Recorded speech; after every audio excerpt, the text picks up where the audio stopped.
Oke, untuk aspek pada kelompok rentan, nah di sini kan ada berapa empat gambar ya.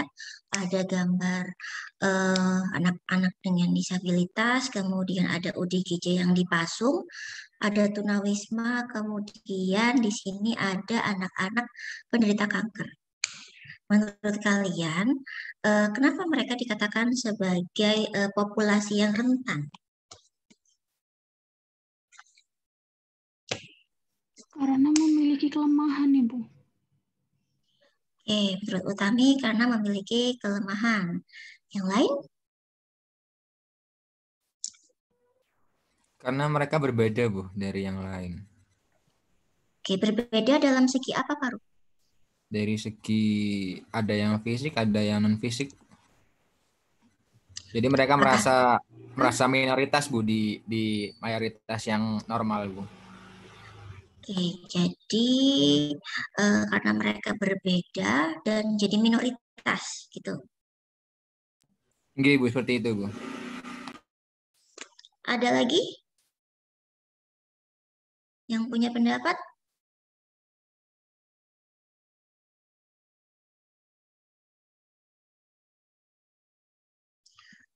Kenapa mereka itu dikatakan sebagai populasi yang rentan? Karena terlihat dari tiga kriteria ini, apakah mereka memiliki keterbatasan? Ya, mereka semua memiliki keterbatasan. Keterbatasannya apa? Macam baik secara fisik, secara psikologis maupun sosial. Pada anak-anak disabilitas, mereka mengalami keterbatasan secara fisik. Mereka tidak punya fisik yang lengkap seperti kita. Kemudian kalau yang ODGJ, mereka tidak bisa mengekspresikan perasaannya. Mereka bisa sih mengekspresikan tetapi tidak tepat gitu ya. Terus mereka juga tidak kehilangan kemampuan untuk menentukan otonomi untuk mengambil keputusan. Kemudian kalau yang tunawisma keterbatasannya lebih ke sosial ekonomi untuk mengakses layanan atau hak-hak yang harusnya dia miliki gitu ya. Kalau yang anak-anak dengan kanker ya umumnya dia itu terbentuk karena berasal dari golongan yang sama, yaitu golongan yang perekonomiannya itu menengah ke bawah, begitu. Kemudian resiko penyakit apakah ada? Jadi mereka dikatakan beresiko mengalami suatu gangguan penyakit tertentu karena memang dari faktor genetisnya itu sudah seperti itu. Jadi apa ya? Secara genetik herediternya mereka sudah punya faktor resiko untuk mengarah ke sana. Jadi misalnya penyandang disabilitas itu kan ada yang dari lahir, ada yang karena faktor kecelakaan gitu ya.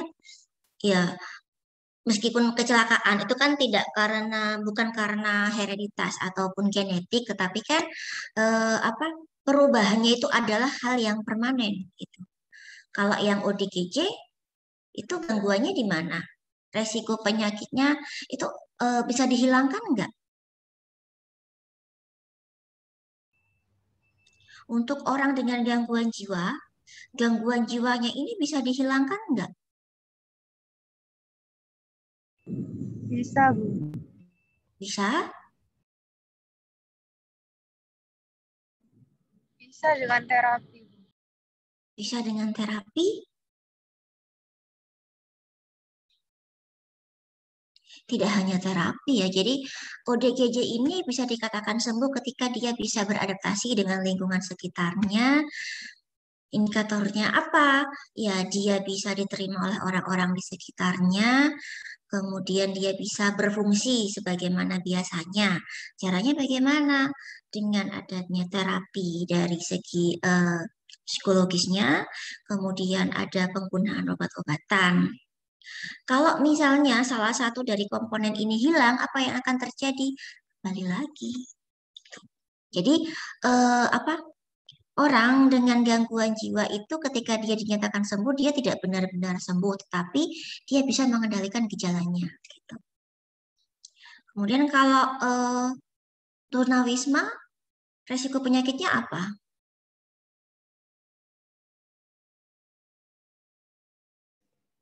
Bisa beresiko penyakit infeksi, Bu. Karena kan lingkungannya itu biasanya tidak bersih, Bu. Macam-macam ya. Kemudian, apakah mereka ini berbahaya atau membahayakan untuk lingkungan di sekitarnya? Membahayakan. Membahayakan, membahayakannya di mana? Dari segi apa? Mungkin penularan penyakit, Bu, karena kan kotor jadinya rentan terkena penyakit kulit. Oke, jadi karena mereka kotor, mereka rentan terkena penyakit kulit, gitu ya. Kemudian berbahaya berarti mereka, kelompok-kelompok mereka ini. Bisa jadi berbahaya, Ibu. Tapi tidak. Bisa jadi berbahaya. Oke. Berbahaya atau enggak?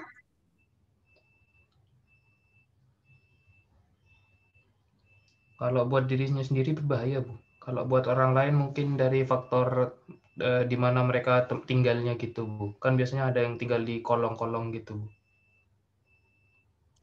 Apakah mereka itu berbahaya? Sebenarnya mereka tidak berbahaya.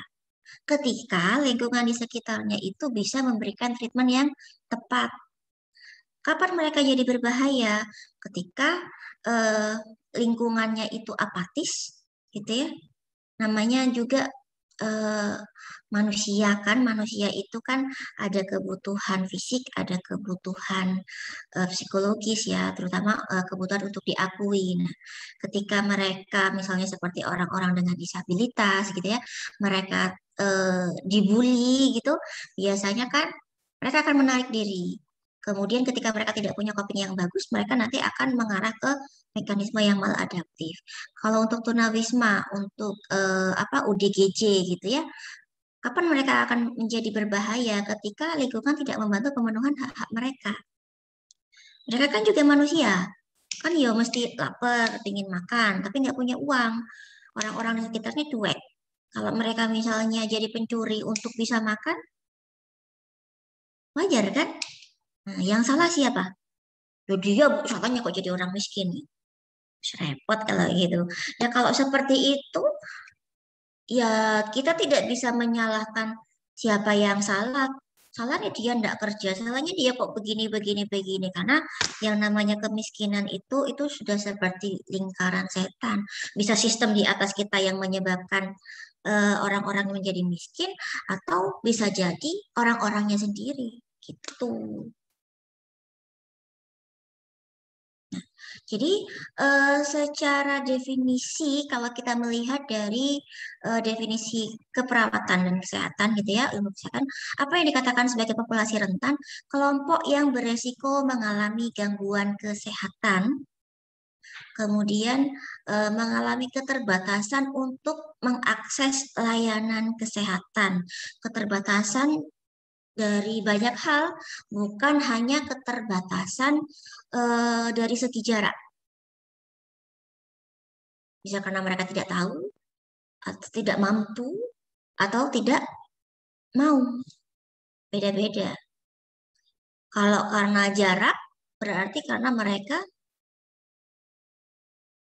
tidak mampu kan ya. Kemudian kalau misalnya rumahnya dekat dengan puskesmas, tapi dia tidak pernah ke puskesmas. Males di puskesmas itu kumpulannya orang yang banyak penyakitnya. Berarti masalahnya di mana? Tidak mau, Ibu. Tidak mau dimotivasi begitu. Bahkan misalnya ada juga orang yang hipertensi gitu ya, nggak pernah ke puskesmas, enggak pernah dicek. Oh enggak, emangnya harus ya? Itu karena dia tidak tahu. Nah, jadi dari definisi konsep dasar di sini, apakah golongan yang ada di gambar tadi itu semuanya beresiko mengalami gangguan kesehatan? Ya, mereka mengalami keterbatasan untuk mengakses layanan kesehatan. Ya, kalaupun anak-anak disabilitas itu bisa mengakses layanan kesehatan, itu umumnya karena support sistemnya mereka kuat, gitu. Nah, lagi di sini gambar Ada 4 gambar lagi. Dari 4 gambar ini, apakah semuanya bisa dikategorikan sebagai kelompok rentan? Bisa, Bu. Siapa itu tadi ya? Saya nggak hafal suaranya. Nadia. Bu, ya. Kenapa alasannya Nadia? Karena kalau menurut saya dari segi fisik, lalu dari segi psikologis, itu seperti kalau dilihat dari gambar itu mereka termasuk ke dalam kelompok yang rentan, Bu. Seperti contohnya lansia. Berarti kan dia lebih rentan untuk mengalami suatu penyakit.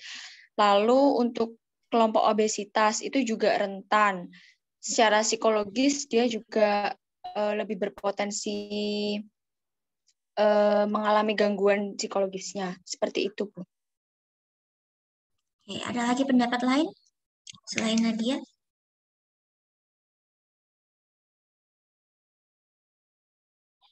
Madadilah. Enggak, Bu. Bisa, Bu. Iya. Yang bisa yang mana? Ya, itu, Bu, semuanya, Bu. Karena mudah terserang penyakit juga. Dari ibu hamil yang imunnya bisa turun, bisa menyerang ke janinnya juga. Dari yang obesitas bisa menyerang psikologinya dan juga fisiknya. Dan kalau yang lansia kan mudah terserang penyakit juga karena sudah sistem imunnya yang sudah turun. Dan untuk anak pang itu ya karena personal hygiene sih, Bu. Mungkin terkena penyakit kulit dan lainnya. Jadi menurut kalian keempat golongan ini semuanya dapat dikategorikan sebagai kelompok rentan gitu. Ada yang berbeda pendapat satu kelas? Idem semua ya. Baik. Dari keempat golongan ini apakah semuanya dapat dikategorikan sebagai kelompok rentan? Kalau dilihat dari resiko masalah kesehatan, mereka semuanya beresiko? Beresiko, Bu. Resiko, Bu. Beresiko, oke. Kemudian ketika diberikan suatu treatment, ada penata laksanaan baik dari segi medis, keperawatan, psikologis, masalah mereka, masalah kesehatan mereka itu bisa hilang? Bisa, Bu. Bisa, Bu, jika dilakukan atau dipatuhi. Tadi kan pertanyaannya apakah masalah kesehatannya bisa hilang? Hilang artinya sembuh, ya. Apakah bisa disembuhkan semuanya? Tidak semua, Ibu. Tidak semua, Bu. Ya. Jadi kalau misalnya dikatakan hilang, berarti keluhan itu dia tidak datang lagi. Tetapi kalau terkendali, nah artinya mereka bisa beradaptasi. Nah, dari keempat golongan ini, yang keluhannya itu bisa hilang dengan suatu treatment, mereka adalah golongan obesitas kan? Satu. Terus yang kedua adalah golongan anak-anak pang. Ya. Oke, Bu. Nah, kalau misalnya kita lihat lagi dari segi genetiknya, ibu hamil bukan genetik, tetapi dia adalah suatu siklus kan? Siklus dari seorang perempuan. Kalau lansia, semuanya kalau kita dikasih umur panjang, kita akan melewati masa lansia. Kalau obesitas, Bisa karena faktor genetik, Bu. bisa karena faktor genetik. Kalau anak pang, Tidak, Ibu. Itu karena faktor lingkungan. faktor lingkungan. Oke, dari 4 gambar ini, mana yang merupakan sesuatu yang diinginkan dan mana yang tidak diinginkan? Kalau sesuatu yang diinginkan mungkin ini, Bu, yang ibu hamil. Karena semua perempuan pasti ingin mengalami berada di siklus tersebut. Yang tidak diinginkan itu perempuan dengan obesitas dan ini, Bu, anak pang. Kalau misalkan lansia seperti yang Ibu katakan, pasti semuanya jika diberi umur panjang, pasti semua juga akan mengalami masa lansia. Seperti itu, Bu. Oke, kemudian dari keempat gambar ini, situasi mana yang dapat dikontrol dan mana yang tidak? Yang dapat dikontrol itu yang obesitas dan anak pang, Ibu. Terus kalau hamil? Bisa juga Bu dikontrol. Bisa dikontrol. Kalau lansia? Tidak bisa. Kalau Ibu. sih tergantung ini Bu, umurnya. Tergantung umurnya. Kalau hamil tergantung ada pasangannya apa enggak gitu kan? Iya Bu ya. Iya kan? Iya Bu. Jadi dari 4 ini tidak semuanya masuk dalam kategori kelompok rentan. Yang masuk kategori kelompok rentan adalah kelompok ibu hamil dan lansia. Kenapa? Satu, kondisi ini adalah suatu kondisi yang fisiologis dialami oleh manusia, ya. Kemudian dari segi genetik, apa yang menyebabkan ibu hamil ini menjadi rentan? Ada nggak?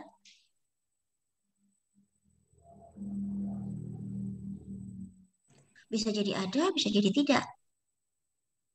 Tapi kalau dari faktor lain ya, ibu hamil ini kenapa dia menjadi kelompok yang rentan? Karena secara fisiologis ibu hamil ini badannya satu, tetapi kecepatan metabolismenya dia dipacu untuk bisa memenuhi kebutuhan 2 orang dalam satu tubuh. Sehingga ibu hamil ini kenapa dia butuh perhatian lebih ya karena ada orang lain di dalam tubuhnya yang membutuhkan nutrisi yang sama, yang membutuhkan perkembangan sel yang sama gitu. Tapi dia masih belum bisa berkembang sendiri sehingga dia bergantung pada kondisi dari si ibunya. Apakah hamil ini bisa berkembang menjadi kondisi yang patologis? Bisa. Misalnya terjadi komplikasi seperti pada preeklamsi kan? Itu. Tapi ketika gejalanya dikontrol, kehamilannya bisa berakhir dengan happy ending nggak? Maksudnya dia bisa melahirkan dengan normal? Kan bisa saja. Termasuk juga dengan lansia. Lansia itu adalah suatu kondisi yang pastinya akan dialami oleh semua orang. Ketika lansia, secara genetik ya, sel-sel kita itu akan mengalami mutasi, tapi mutasinya itu dia tidak mengarah ke sesuatu hal yang membahayakan, bukan jarang, tapi tidak semua. Tetapi ketika mutasi ini dia tidak dibarengi dengan perawatan yang cukup, gitu ya, gaya hidupnya juga tidak dirubah menjadi lebih sehat, maka lansia ini dia bisa jatuh pada kondisi sakit, gitu. Artinya dari 2 kelompok ini mereka punya resiko mengalami masalah kesehatan, tetapi masalah kesehatannya itu masih bisa dikontrol, baik dengan atau tanpa bantuan dari tenaga kesehatan. Jadi sedikit banyak motivasi masih berperan di sini. Sementara yang ini, bentar ya, hari ini. Ya, lanjutkan. Sementara untuk obesitas dan PANG, kenapa mereka tidak bisa dikategorikan sebagai kelompok rentan? Karena kalau mereka itu mau menyadari sebenarnya filternya itu ada pada diri mereka sendiri. Kalau misalnya mereka sudah tahu, misalnya saya gitu ya, ketika ada masalah, mekanisme coping saya adalah dengan lari ke makanan. Saya tahu kalau banyak makan ini, aktivitas sedikit nanti saya akan mengalami obesitas. Kalau obesitas begini. Saya tahu, tetapi saya tidak mau menahan. Sehingga karena saya tidak mau menahan dan tidak mau mengendalikan itu, akhirnya jatuh ke kondisi obesitas. Jadi seharusnya kita sendiri bisa mencegah kondisi ini, tapi kita sendiri tidak melakukan secara optimal. Begitu. Nah, Kalau anak pang gimana? Sama. Dari kita sendiri harusnya kan kita juga punya filter. Gaya seperti ini sesuai nggak dengan nilai yang saya anut? Kalau tidak sesuai, saya tidak mau jadi anak pang, ya akhirnya kan kita nggak jadi anak pang. Memang ada anak pang yang, ya dah, saya kok kayaknya gayanya anak pang ini kelihatan apa edgy gitu ya. Eh, saya mau ngikut gayanya anak pang. Tapi saya nggak mau kayak anak pang, saya tetap mandi. Saya tetap tidak beraktivitas, misalnya berhubungan seksual secara bebas. Saya tetap jadi anak pang pada jam-jam tertentu. Kalau misalnya jam kuliah, saya tetap kuliah. Ada anak pang yang seperti itu? Ada, Ibu. Iya Terjadi toh? ada. Di mana? Di Di mana? kota-kota Di kota-kota besar. kota-kota? Di kota-kota Oh, besar itu biasanya pang itu hanya ada juga yang dinikmati dari segi musiknya atau penampilannya. Itu juga bisa tergantung sama lingkungan dan ininya sih, Bu. Kayak keberadaannya gitu loh, Bu. Kayak mungkin yang di jalanan itu ya mereka ekonominya menengah ke bawah. Kayak gitu sih. Nah, jadi siapa anak pang itu yang jadi seperti di gambar ini adalah mereka yang punya apa ya, istilahnya itu filosofi mereka itu mereka anti kemapanan. Malas ngapa-ngapain. Kenapa sih kok harus mandi 2 hari sekali? Mau orang bule loh, nggak mandi pun nggak masalah. Justru kebiasaan orang Indonesia itu yang mandi 2 kali sehari itu yang bermasalah. Iya kalau katanya orang bule lah. Kalau kita coba orang bulenya itu disuruh di Jember sehari aja, berapa kali dia kepanasan? Paling wis bingung. AC mana AC, kipas kipas kipas gitu kan. Nah, kalau kita hidup di luar negeri, yuk gak apa-apa, gak mandi. Lalu kayaknya gak mandi. Apa kabar bau badan? Terus lagi kalau di kita ya, Muslim aja, ada kewajiban sholat 5 waktu. Harus begini, begini, begini, begini, begini. Intinya kan tiap jam itu kita harus bersih-bersih badan. Nah, kalau misalnya orang itu tidak malas bersih-bersih badan, kemudian dia bisa melakukan sesuatu hal semaunya dia, tidak ada aturan yang mengikat dia, ya akhirnya dia akan jadi seperti gambar ini. Gitu. Nah, dengan demikian bisa kalian pahami nggak? Jadi kalau misalnya kita tahu bahwa apa nilai-nilai kita atau coping kita yang maladaptif itu bisa kita kendalikan, kita tidak akan jatuh ke kondisi yang jelek, maka eh, kita ya itu tidak akan jatuh pada kondisi rentan. Jadi eh, obesitas, mana wis? Obesitas, pang, ini mereka juga beresiko mengalami masalah kesehatan begitu. Sangat beresiko. Tetapi kalau misalnya sebelum ini terjadi, mereka punya filter sendiri. Saya harus begini, begini, begini, begini, begini, supaya tidak jadi seperti ini. Nah, itu sudah bukan apa ya?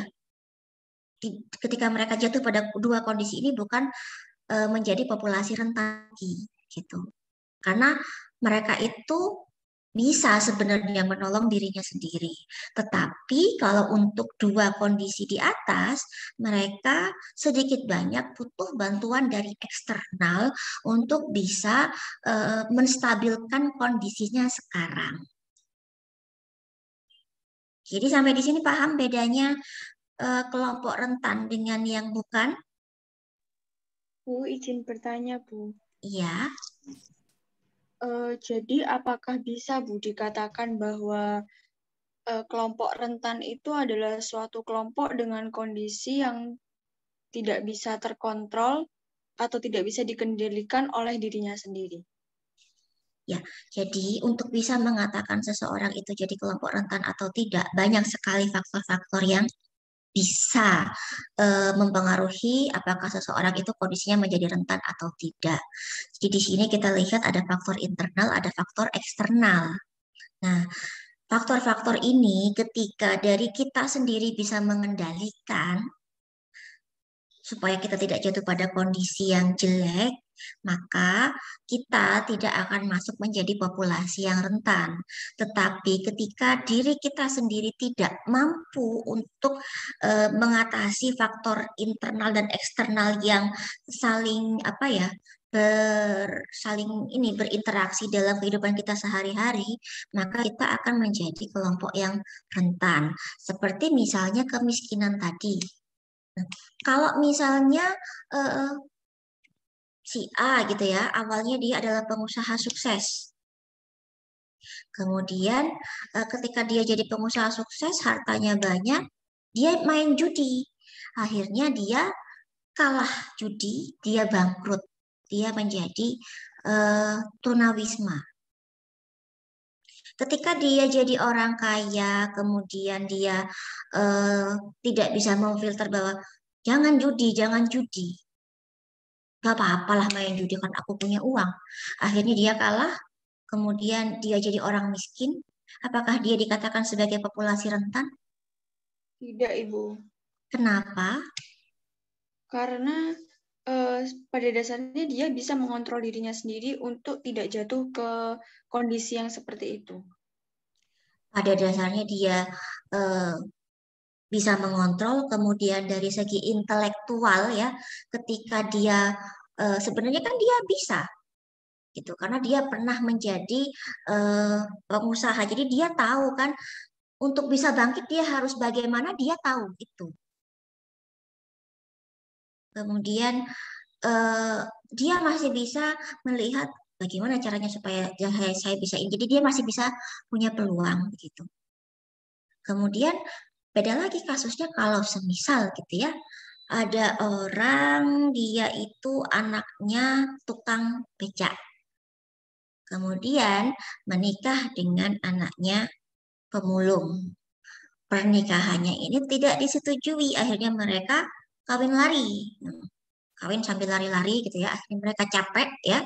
Capek, pendidikan mereka juga pendidikannya tidak tinggi, tapi masih pendidikan dasar. Mereka menikah pada usia yang sangat muda, bahkan MBA gitu ya, jadi hamil duluan. Mereka pernikahannya tidak direstui, hamil duluan dengan tingkat pendidikan yang sangat rendah. Kira-kira jadinya pasangan ini seperti apa?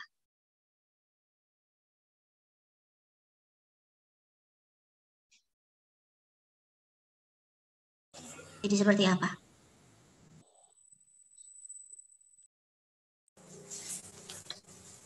Mereka bisa kan berujung perceraian, Bu, karena belum siap mental sama finansial. Oke, dari usia, mereka usianya labil. Finansial sama sekali tidak siap. Resiko perceraian tinggi. Oke. Kalaupun mereka tidak bercerai, bisa nggak mereka merubah nasibnya? Kayak yang di Indosiar gitu ya, kisah nyata azab gitu ya, yang tadinya itu orang nggak punya karena dia jujur, kemudian dia dikasih harta sama orang kaya, jadilah orang kaya. Kemudian dia sombong, jadi orang miskin lagi gitu kan. Bisa nggak? Bisa, tapi kemungkinannya kecil. Jadi tidak segampang seperti sinetron di itu ya. Dalam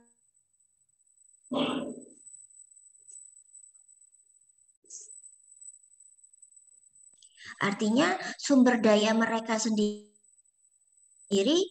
dari orang pasangan ini, yang jadi pasangan ini, bisa nggak untuk bisa mengendalikan faktor-faktor internal dan eksternal ini untuk bisa tidak bisa menyebabkan kondisi mereka jadi lebih buruk lagi? Mereka punya sumber daya itu atau enggak? Punya nggak sih? Punya, Bu. Bisa. Mereka punya sumber daya. Apakah sumber daya mereka itu mencukupi untuk bisa mengatur ini? Bisa. Mungkin bisa. Mungkin bisa. Jadi kalau kondisinya seperti yang tadi itu ya, anaknya tukang becak, anaknya pemulung, mereka menikah, hamil duluan sebelum menikah, pernikahannya tidak direstui, mereka hanya punya ijazah pendidikan dasar SD, mereka kawin lari. Kemudian hidup jadi pasangan. Nah, apakah sumber daya mereka itu bisa mengatur semua stresor yang masuk karena faktor-faktor ini? Tidak bisa, Ibu. Mereka punya sumber daya, tapi mereka tidak bisa. Kenapa? Ya banyak sekali. Jadi tidak, sumber daya mereka itu tidak optimal untuk bisa mengatur semua stresor ataupun pengaruh dari lingkungan baik internal maupun eksternal. Itu. Atau contoh lagi ya. Misalnya begini, kalian pernah tahu ada motivator dari luar negeri gitu ya, cowok, dia nggak punya tangan, nggak punya kaki, tapi dia bisa jadi motivator. Dia terkenal di mana-mana, semua orang respect sama dia. Akhirnya dia terkenal jadi orang kaya gitu kan. Beda lagi sama misalnya kemarin yang di Ponorogo gitu ya, ada berita ada pemuda usia 21 tahun, dia tinggal di desa, tapi kondisinya itu lumpuh layu sehingga kalau kita bandingkan dengan kondisi anak-anak, usianya itu kondisinya sekarang penampilannya itu dia tidak seperti anak usia 21 tahun, nggak seperti kalian, tapi dia seperti anak usia 5 tahunan gitu ya, yang sudah mengalami atrofi pada ekstremitasnya karena memang nggak dipakai, ya mengalami lumpuh layu, dan dia tidak bisa beraktivitas apa-apa. Jadi hanya di tempat tidur. Tubuhnya kering, kurus kering, bahkan atrofi, otot-ototnya tidak berkembang.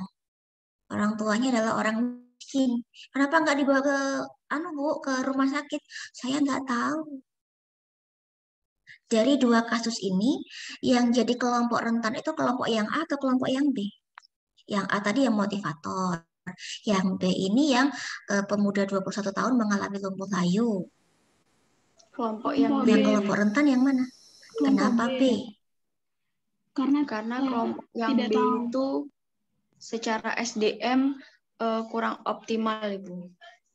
Entah itu dari pendidikan dan juga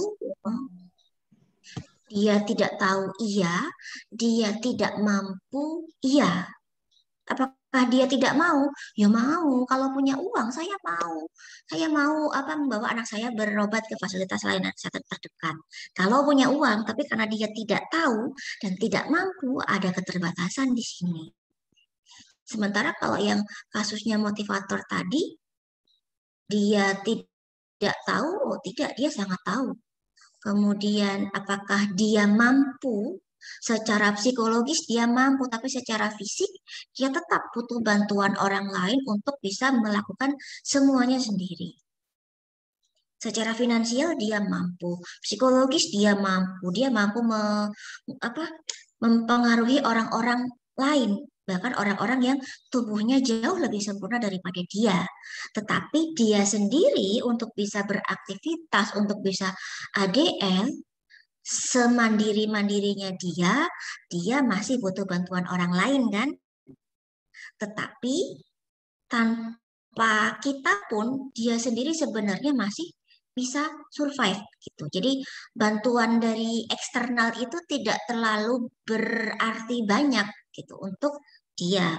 Tetapi ketika bantuan dari eksternal itu mutlak dibutuhkan karena dia tidak tahu atau tidak mampu, maka kondisi itu yang menyebabkan dia menjadi populasi yang rentan. Paham sampai di sini? Paham, Ibu. Ada pertanyaan?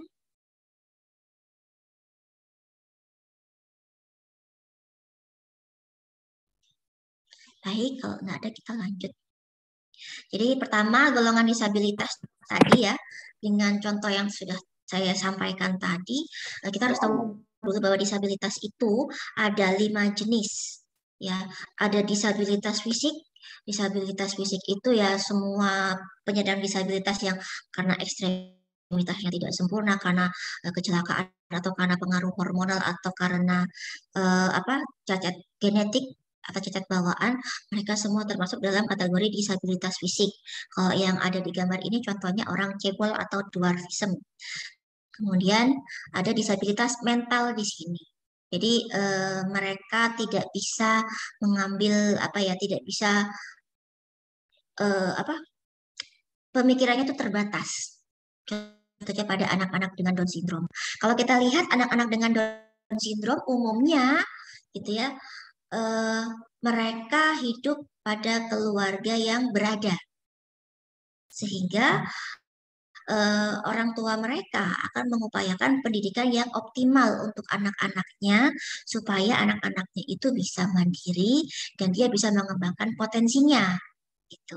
Sehingga apakah selanjutnya golongan anak-anak dengan Down syndrome ini mereka termasuk populasi yang rentan atau tidak?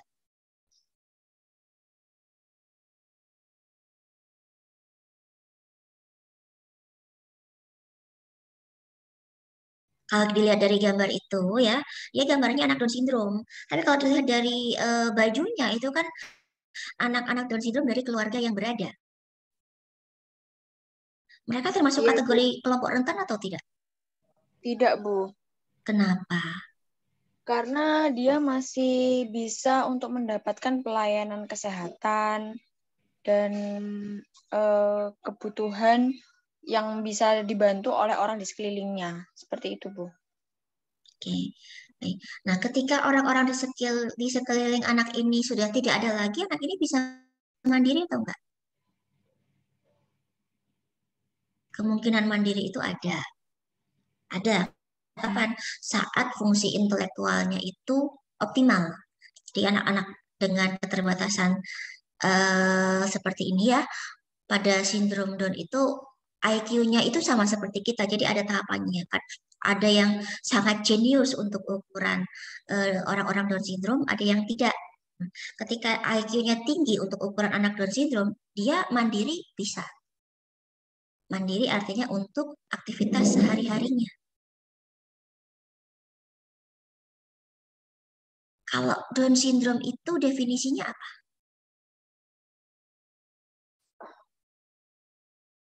Bagaimana kalian menerangkan, oh ini anak Down syndrome loh, kalian lihat dari apanya? Morfologi wajah? Dilihat rupanya, oh ini wajah-wajah mongoloid Down syndrome mana ini? Iya, Ibu, biasanya. Wajahnya Biasanya khas seperti gitu, itu. Bu. Terus, apalagi yang khas dari sindrom Down? Cara berbicara, Bu. Nah, Cara bicara, sikap. Kalau dari cara bicara dan sikap sepertinya ya, yang namanya perempuan itu semuanya masuk pada kelompok rentan. Kenapa? Aksesibilitas untuk mendapatkan kasih sayang itu kurang, termasuk jomblo ya.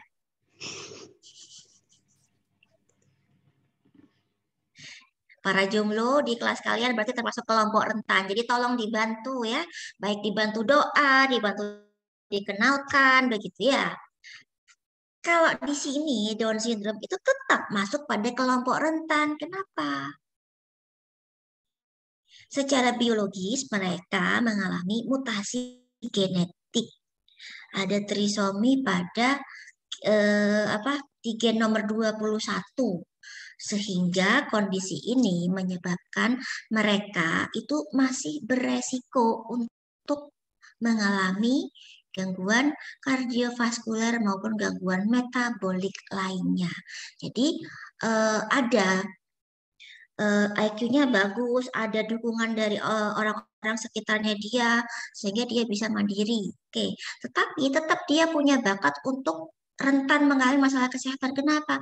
Genetiknya dia memang settingannya seperti itu, sehingga dia masuk pada kelompok yang rentan. Kalau autis, mereka kelompok rentan atau tidak?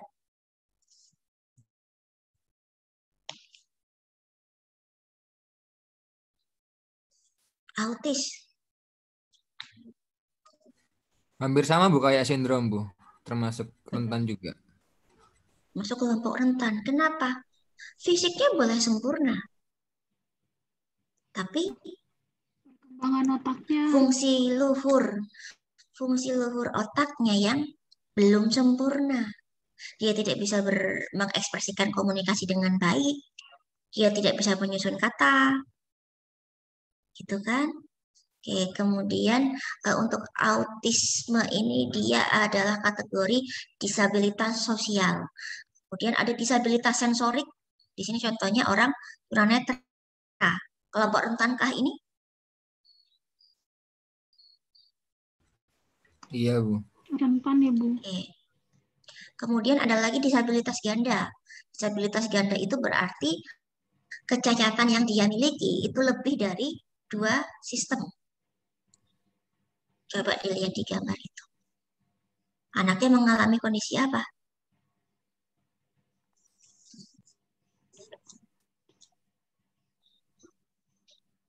Kondisi lumpuh layu. Kenapa? Karena dia tidak bisa melatih gerak motoriknya. Kenapa begitu? Ada masalah dengan otaknya. Paham? Tapi kalau ada orang penderita polio, kenapa kamu kakimu kok seperti itu? Saya nggak di polio. Nggak dikasih imunisasi polio. Loh, kenapa? Ibu saya nggak mau. Apakah ini termasuk populasi rentan?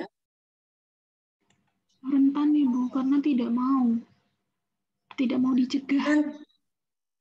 Jadi kerentanannya bukan karena dia tidak mau, tetapi kalau kita melihat dari perspektif itu, yang salah ya ibunya gitu kan ya.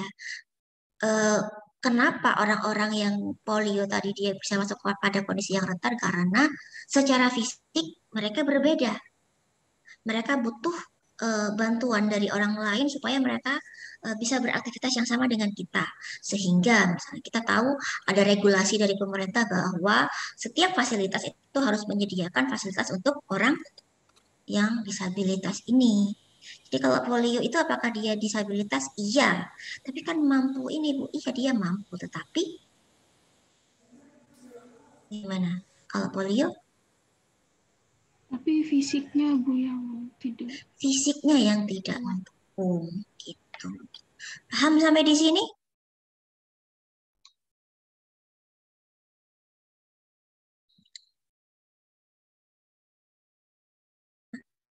Pada kelompok-kelompok disabilitas tadi, beberapa masalah yang dapat timbul itu seperti ini ya. Jadi ada ketergantungan pasti, terutama pada ADL-nya.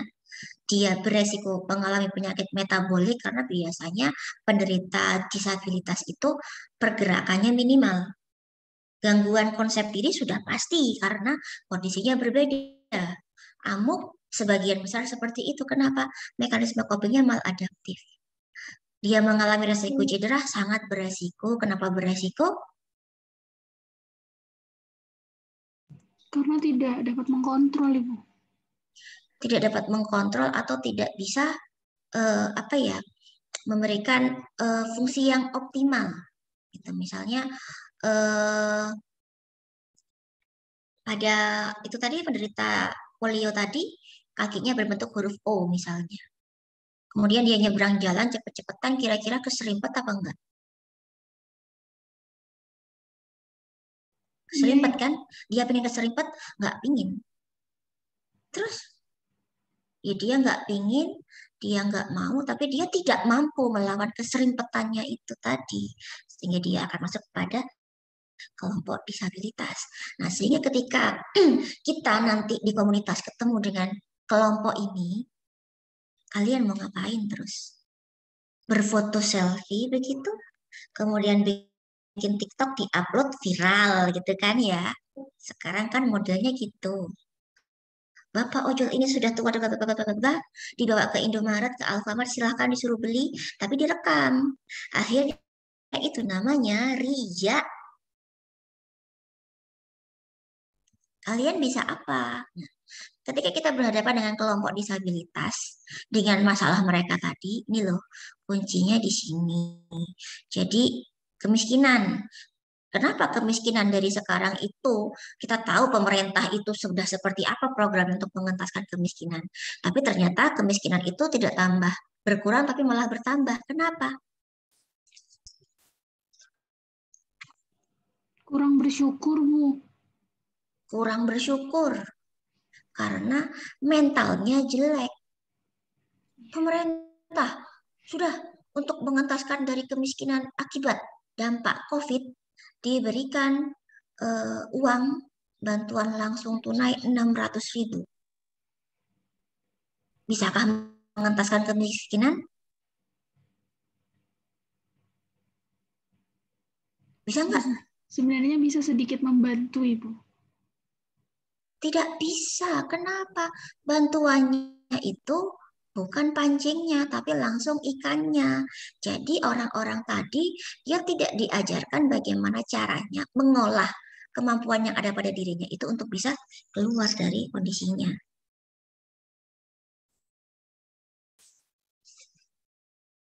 Jadi isu-isu yang kita hadapi itu seperti ini, kemiskinan. Jadi maksud saya dengan contoh seperti tadi itu, kita harus menyadari bahwa kemiskinan di Indonesia ini dia sudah tersistem dan membudaya. Artinya apa? Ketika kita lahir misalnya pada keluarga yang pas-pasan apa adanya dengan prinsip sudah nggak usah terlalu kayak yang penting ngumpul, itu akan menjadi nilai-nilai kita sampai kita besar. Tapi kalau misalnya mereka awalnya miskin, kemudian orang tua mengatakan, ayo kamu harus bekerja begini, lepas dari kemiskinan. Tapi itu kan tadi teori, normalnya ya yang terjadi ya seperti itu tadi.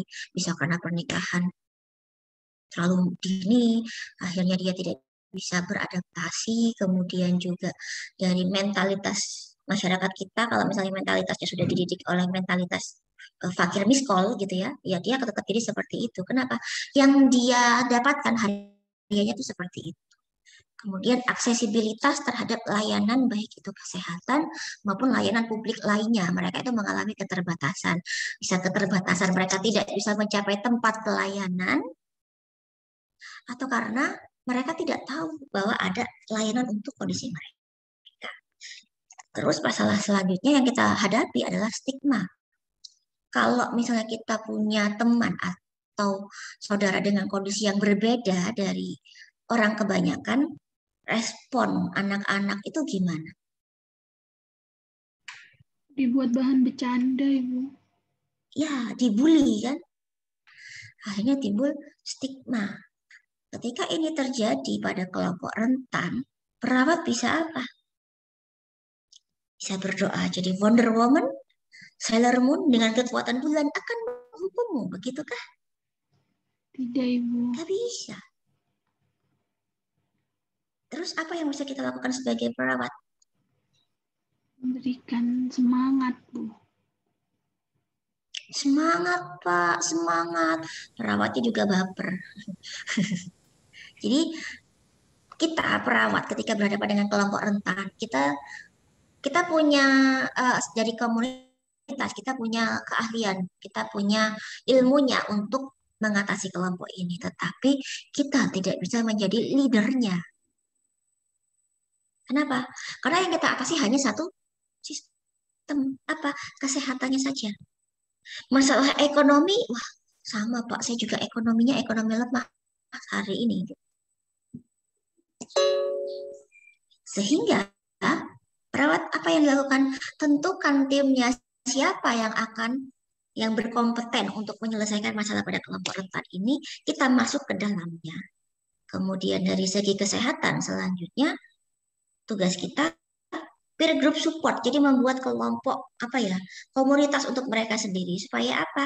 Mereka tahu bahwa mereka satu, mereka tidak sendirian. Dua, mereka punya pendukung yang kuat. Biasanya kan kalau kondisinya sudah berbeda, curhat dengan keluarga sendiri pun itu kan rasanya agak gimana gitu. Tapi kalau curhat sama sesama itu kayaknya lebih enak, lebih luas dan lebih ya pokoknya responnya beda lah gitu. Kemudian kita memberikan layanan kesehatan sesuai dengan kebutuhan. Misalnya untuk anak yang cacat tadi, dia apa kebutuhannya? Oh dia biar bisa beraktivitas mandiri, dia butuh misalnya alat ekstremitas buatan gitu atau butuh yang lain. Kemudian juga harus dikondisikan keluarga. Kenapa? Kok keluarga harus ikut-ikut?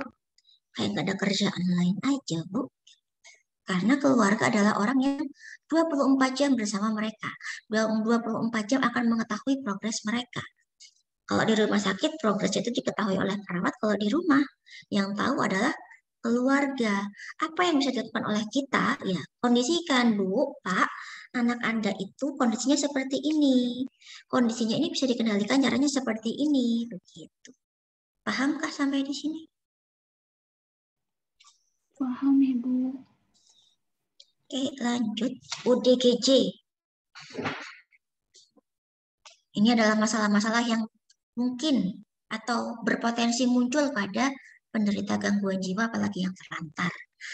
Nah, dari masalah-masalah ini yang perlu kita perhatikan adalah risiko penyakit infeksi dan perilaku kesehatan atau pelecehan seksual. Kenapa demikian? Kita berhadapan dengan orang gila. Artinya apa? Untuk dirinya saja sendiri dia tidak bisa mengambil keputusan, apalagi untuk orang lain. Dengan kondisi pandemi seperti ini, apakah ada yang menjamin orang gila itu semuanya bebas infeksi, bebas COVID? Tidak bisa. Bahkan mereka sangat beresiko tertular oleh COVID. Kan nggak pakai masker. Kok mau pakai masker? Baju bolong-bolong aja dipakai, apalagi masker. Jangan-jangan maskernya dibolongin satu. Nah, terus lagi yang perlu kita perhatikan adalah resiko pelecehan seksual atau perilaku kekerasan pada ODGJ.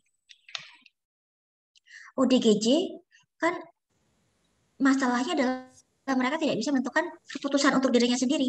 Sehingga misalnya ketika ada ODGJ yang ada di jalan-jalan itu, ketemu preman ya, premannya mabuk atau apalah, begitu akhirnya ODGJ-nya itu mengalami pemerkosaan. Bisa jadi kan seperti itu. Jadi ketika dia mengalami pemerkosaan, kemudian dia hamil, gimana nasib si anak nantinya? Diasuh bapak, gak jelas bapaknya yang mana. Diasuh ibu, ibunya juga tidak optimal. Kondisinya seperti itu. Bahkan di RSJ ya, itu pasien-pasien yang cewek itu mereka dikasih obat, bukan obat, tapi pil KB setiap bulan. Periodenya dicatat. Kan bukan maternitas, Bu. Ya memang bukan. Tapi ya seperti yang tadi, orang gila itu nalarnya tidak jalan, tetapi nafsunya yang jalan. Sehingga kalau ada orang atau pasien ya di RSJ ketemu sama lawan jenisnya, suka sama suka, jadilah mereka melakukan hubungan badan dimanapun, kapanpun.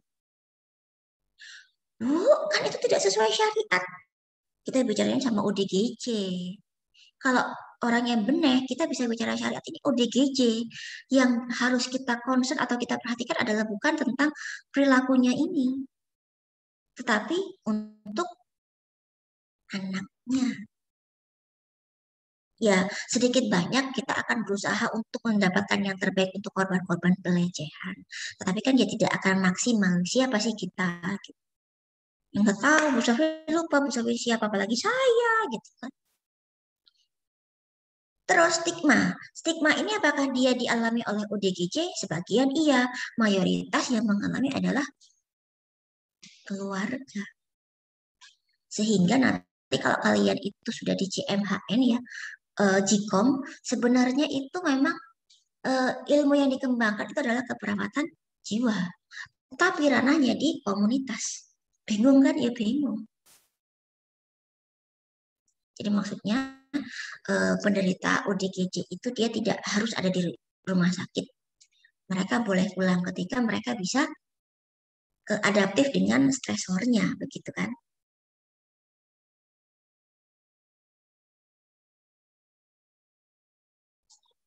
Ada pertanyaan sampai di sini?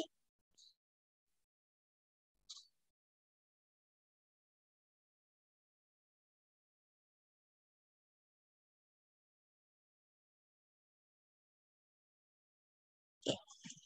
Untuk bisa mengatasi permasalahan pada ODGJ, ya ada beberapa intervensi yang kita lakukan. Cuman memang itu tadi kita tidak bisa menjadi leadernya di sini. Jadi nanti ketika kalian lulus gitu ya misalnya, kemudian di masyarakat, peran kalian sebagai seorang community leader itu adalah mengoptimalkan penggunaan atau apa ya, sumber daya yang ada di masyarakat itu nantinya kalian bisa kelola. Itu supaya dia bisa menjadi suatu kekuatan bagi masyarakat itu. Tapi tetap karena yang dikerjakan itu tidak hanya dari sisi kesehatan atau keperawatan, maka kita tidak bisa menjadi leadernya di sini. Anaknya siapa tuh nangis tuh, kasih susu dulu. Ya kan iyo. Jadi perawat di sini dengan kemampuan kita yang kita bisa lakukan untuk ODGJ yang pertama, intervensi primernya penemuan kasus, baik kasus mantan ODGJ, kasus bergejala menjadi atau beresiko menjadi ODGJ, atau yang sudah jadi ODGJ dan dia dipasung, temukan kasusnya. Kemudian berikan pendidikan kesehatan pada siapa? Pada keluarganya. Kenapa kok bukan pada pasien?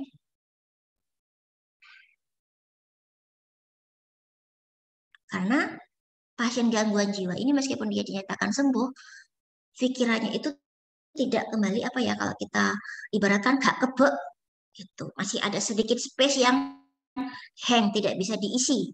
Sehingga keluarga yang harus diberikan Menkes. Tapi manajemen stresnya harus melibatkan pasien. Tuh. Kemudian untuk intervensi sekundernya, pastikan obat diminum. Jadi kita harus tentukan dulu PMO-nya siapa. Jadi tidak hanya TB ya. Terus latihan asertif, latihan menerima kelebihan orang lain, biar nggak stres, biar nggak julid.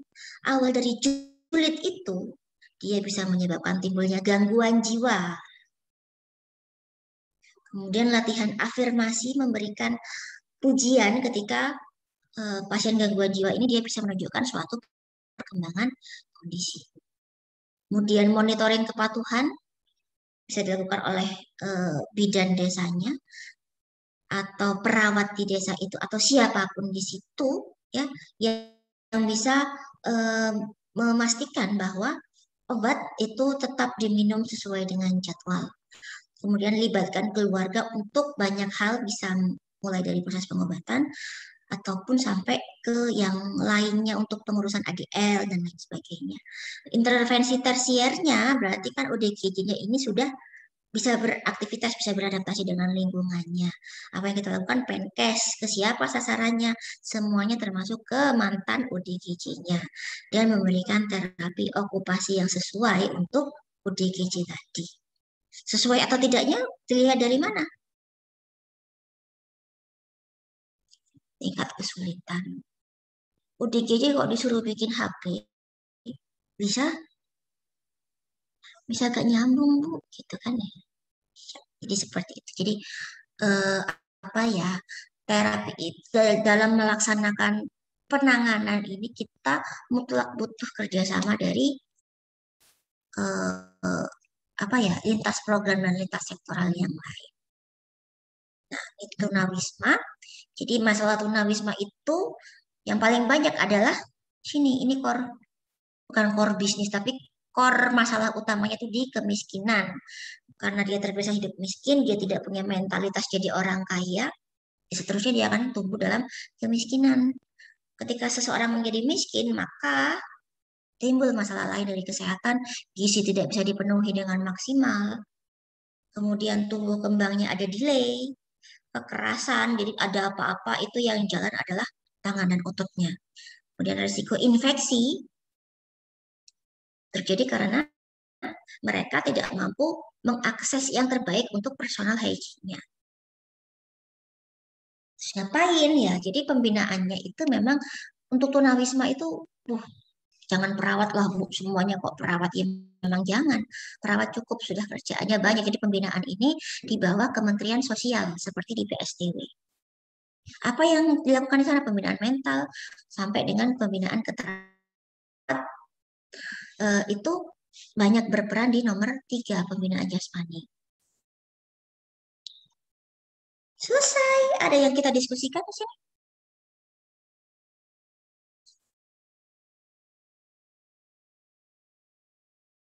Baik, kalau tidak ada lanjut ya ke materi ASKEP dengan penyakit infeksi.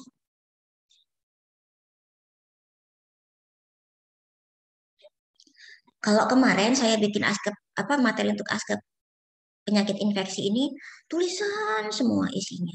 Nah, sekarang saya tidak mau memberikan seperti itu. Kenapa? Itu bisa kalian baca sendiri dan pelajari sendiri.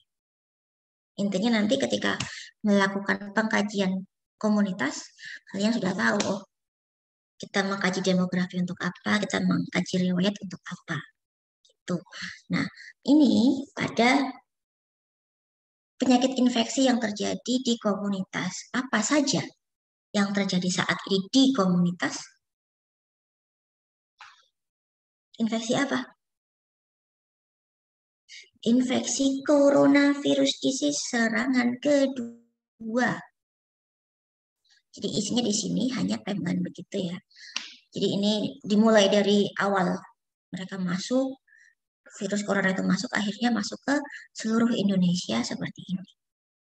Kenapa menyebar dengan cepat? Nih loh, orang Indonesia ciri-cirinya satu, tidak disiplin. Peraturan ada itu untuk dilanggar.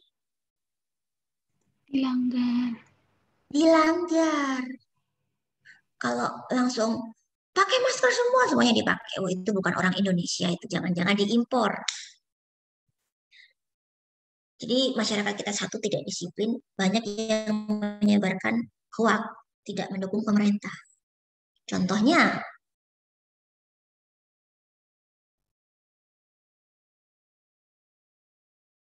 gimana? Hoax terkait COVID, coba deh. Banyak tuh tahun kemarin. Misalnya, pernah dengar nggak? Saudara saya itu sakit, masuk dengan stroke, kemudian meninggal.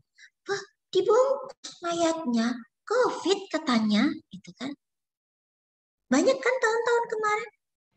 Kamu ya, kalau nanti itu ada yang meninggal, bilang mau COVID, nanti kamu dikasih uang. Coba dipikir secara rasional. Kalau memang COVID ini adalah permainan dari pemerintah, coba ya kita tanpa bermaksud membela satu pihak mana. Indonesia apakah negara yang kaya?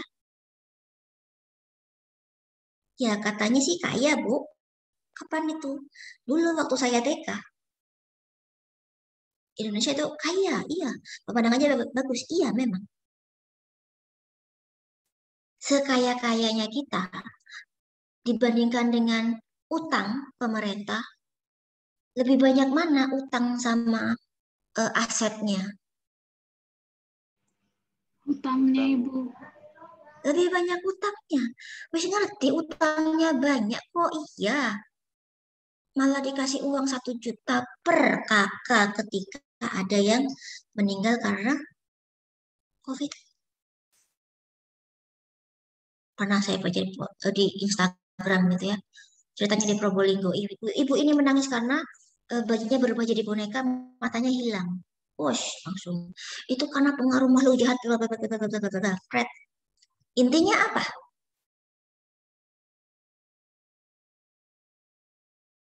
Masyarakat kita itu literasinya rendah, pendidikannya rendah.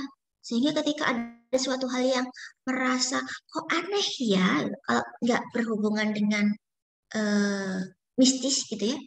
Biasa kan kalau orang Indonesia, kenapa? Perutmu kok tiba-tiba besar? Coba diperiksa. Gak ada apa-apanya. Kamu disantet. Iya kan? Iya, Bu. Nah, kalau seperti itu, hoax-hoax seperti itu ya, itu yang menyebabkan penanganan COVID itu tidak optimal. Skeptis apalagi. Biar dah yang pakai masker yang di luar. Saya kan di rumah nggak ngapa-ngapain. Ngapain pakai masker? Kamu pakai masker? Iya. Kapan? Ya di tempat kerja. Kalau di rumah nggak pernah pakai. Kalau keluar rumah, ya kalau cuma ke tetangga sebelah nggak usah pakai masker. Kenapa? Nggak mungkin ketularan. Atau ada juga yang pernah menyebutkan seperti ini. Corona itu penyakitnya orang kaya. Orang kaya yang sukanya pergi ke luar negeri. Wong saya petani kok enak mungkin kena corona. Iya dulu awal-awal penyebaran. Sekarang corona kita sudah merakyat. Saking ininya ya apa menganggap sebagai rumah sendiri. Jadi nggak pulang-pulang coronanya.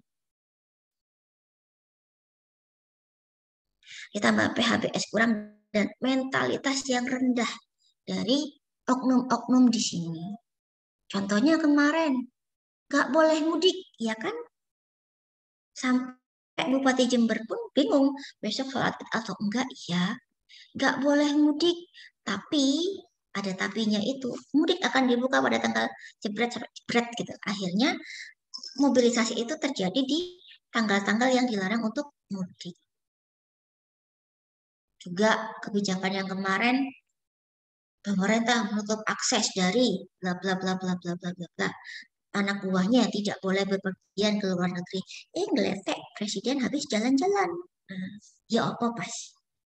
Bu Sufi anti Pak Jokowi? Enggak, bukannya anti Pak Jokowi. Saya hanya menjelaskan mentalitas kita itu rendah sehingga kita tidak pernah satu kata. Kalau sudah seperti itu ya COVID akan tambah syukur. Maaci ya gitu kata COVID-nya. Aku nggak diusir gitu. Nah, sini ya adalah tanda dan gejala kalau ada COVID itu seperti apa. Kalau di kita kena COVID akhirnya gimana? Misalnya terkonfirm, tetangga tahu apa yang terjadi. Pertama kali, apakah keluar tetangga akan datang, semangat Bu, cepat sembuh, lakukan isolasi sosial. Apakah seperti itu? Enggak. Enggak. Kalau ada misalnya kita terkonfirm gitu ya, semoga saja tidak terkonfirm positif. Pertama kali yang dilihat oleh tetangga adalah, hati-hati jangan ke sana karena positif. Ya, yowis akhirnya ya nggak akan pernah selesai COVID di negara kita. Meskipun sudah ada protokol 3M, 3 wajib. Ini hanya berlaku di daerah perkotaan, daerah pedesaan. Coba kalian lihat, jalan-jalan ke pasar itu pakai masker itu aneh. Pelepokan Bu dia. Nah, kemudian karena ternyata corona itu ceritanya ya mereka itu sudah ada sejak zaman dulu kala yang mengalami motif apa mutasi terus menerus akhirnya eh, ilmuwan itu akan berpendapat bahwa corona ini tidak akan bisa kita hilangkan. Yang bisa kita lakukan adalah melakukan adaptasi kebiasaan baru. Mas apal kan adaptasi kebiasaan baru kan ya. Tetapi selain itu juga ada vaksinasi. Namanya Indonesia gitu ya, kalau nggak ramai kan nggak enak. Nah, timbullah ini. Jangan mau divaksinasi. Kenapa? Belum ada sertifikat MUI. Kalau vaksinnya nunggu disertifikatkan MUI, berapa lama nunggunya? Jangan-jangan sertifikatnya keluar, orang-orangnya sudah pada meninggal semua. Gitu loh. Jadi awal-awal kemarin itu waktu Ramadan ya, mobilitas itu jauh menurun sehingga kasusnya turun. Sampai viral perawat di Wisma Atlet itu, dadah, jangan ketemu kita lagi ya. Gitu. Ternyata sekarang yang kena COVID yang positif ketika mereka datang ke Wisma Atlet, pernah lihat kan kondisinya mereka seperti apa? Seperti orang mau pindahan rumah, bawa koper besar-besar segede gaban gitu, ada yang bawa boneka, ada bawa ini. Jadi kayak mudik. Mungkin mereka pikiran, gak apa-apa lah tidur di luar, bosan di rumah gitu ya. Heran. Jadi ini tambah ada kebijakan ini, mudik dilarang, tapi beberapa waktu berikutnya ada kriteria lagi. Mudik yang diizinkan adalah, itu sama saja dengan dualisme. Sehingga yang terjadi sekarang ini Suramadu ditutup untuk menutup akses dari Madura ke kabupaten lain di Provinsi Jawa. Yang Suramadu, yang naik kapal, apakah dicegat? Harusnya iya, tapi dari awal tidak. terus pelabuhan yang menghubungkan Madura dengan Situbondo, dicek juga, kayaknya juga enggak. Sehingga ditambah lagi TKW pada pulang gitu ya, terjadi pelanggaran prokes besar-besaran, arus mudik besar-besaran, tanpa penggunaan masker dan lain sebagainya, timbullah penyakit kejadian di mana Pamekasan, Bangkalan atau di mana tuh? Bangkalan ya, mereka mengalami lonjakan kasus. Terus kita ngapain, Bu? Kalau sudah seperti ini kita mau ngapain? Orang-orang disuruh pakai masker, jangan berkerumun. Duh, apa sih? Apa anak-anak Kenny gitu kan? Nah, itu tugas kalian bikin paper ya isinya. Coba kalian analisis ya perkembangan kasus COVID di Bangkalan ya. Kapan dia muncul, kemudian sampai dengan dia jadi zona merah seperti sekarang ini, itu coba kalian amati, kalian tuliskan di paper penyebabnya apa, faktor resikonya apa yang menyebabkan sangat tinggi ya. Kemudian sebagai perawat, solusi apa yang coba kalian tawarkan? PR itu ya, dikumpulkan minggu depan di study. Ibu, itu khusus yang kejadian di Bangkalan saja? Iya, analisis kasus di Bangkalan saja. Tugasnya adalah tugas individu.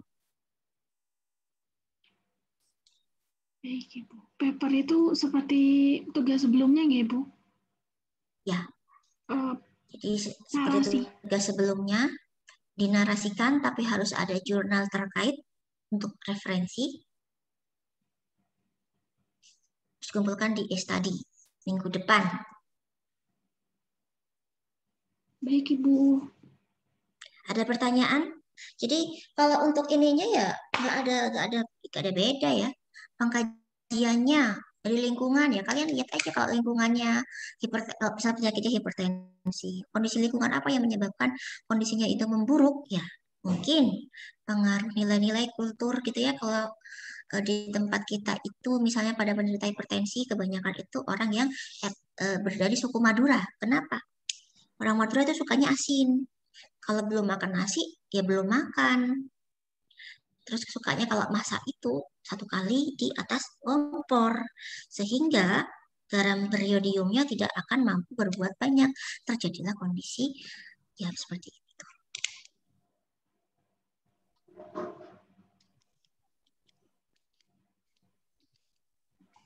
Pertanyaan?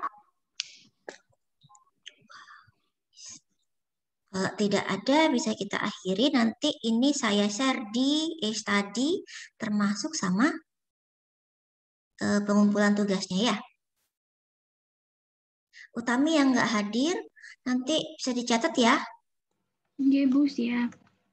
Untuk yang ya. Ini ada beberapa yang terkendala sinyal, Ibu.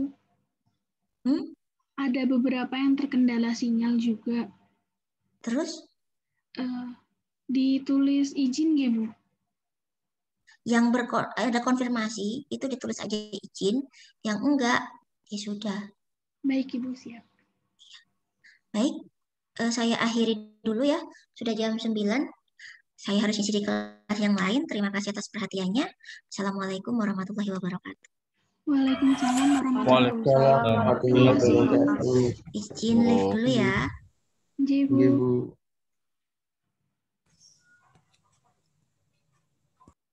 Terima kasih.